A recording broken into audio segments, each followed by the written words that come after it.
Hey guys, so today we'll be doing a tutorial on how to make this icon, which is a very basic icon you make on SuperImpose, and is for beginners and people who just downloaded the app and not yet know how to use it properly. It may not look as professional as the other icons look like, but if you just started, I would suggest trying this icon first before trying other ones, because this one definitely gives you the basics. So let's get started.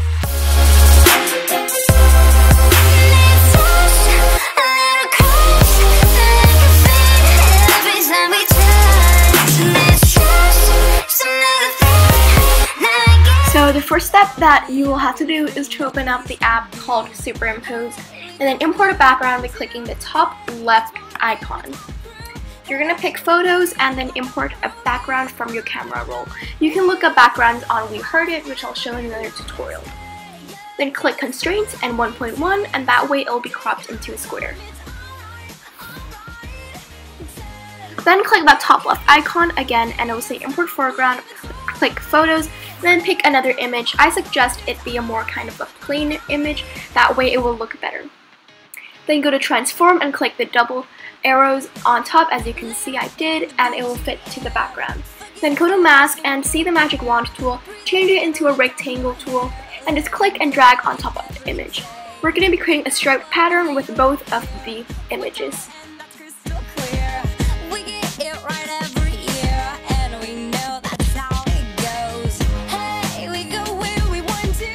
Once you're done, you want to go to the transform button and then click merge down, and then you can pick either drop shadow and merge or merge. If you pick drop shadow and merge, there will be a shadow, which is one of the amazing gimmicks that SuperImpose has. You can change the opacity and the blur, but if you do not want a shadow, you can just click normal merge. The shadow increases the dimension that the image has, and I think it looks really nice.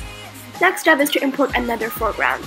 The next foreground is going to be a foreground of a mandala or a lace circle. You guys can pick anything you want, but I picked this lace circle. Then go to mask and change the rectangle tool into the magic wand tool and click on the areas that you want to erase. This tool only works if the image has a plain background. But since I already have this image, I can always go to the mask library. You guys can save mask by going to the home button and then clicking that mask tool with the triangle. And to load it, just do it with the left icon. There. As you guys can see, I do not have to erase it over and over again because I already saved the mask from what I did last time. Then just merge it together because SuperImpose does not allow two foregrounds working at the same time. The next step is to pick another like 3-striped kind of overlay that I also got from WeHeartIt. It looks kind of like an Adidas logo. Then again, you will use the magic wand tool to mask it, and I just changed the length and the width a bit and put it diagonally like this. Then again, I'm going to drop shadow and merge, changing the opacity a bit, and then we're done.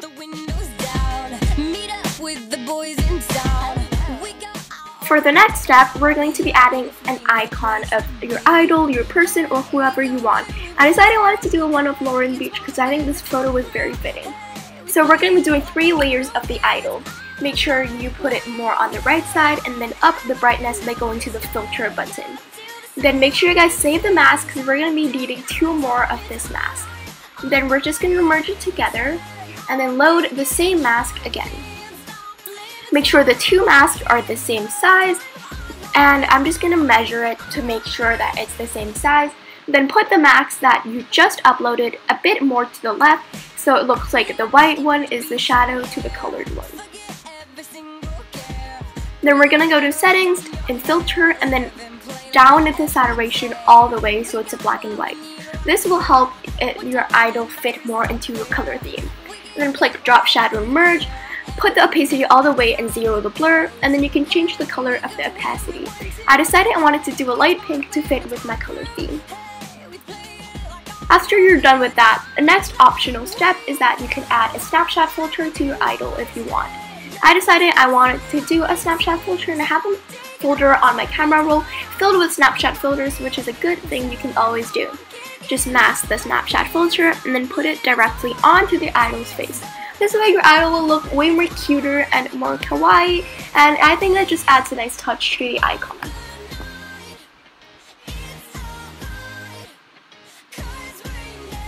After that, I'm just going to merge it and you're actually quite done.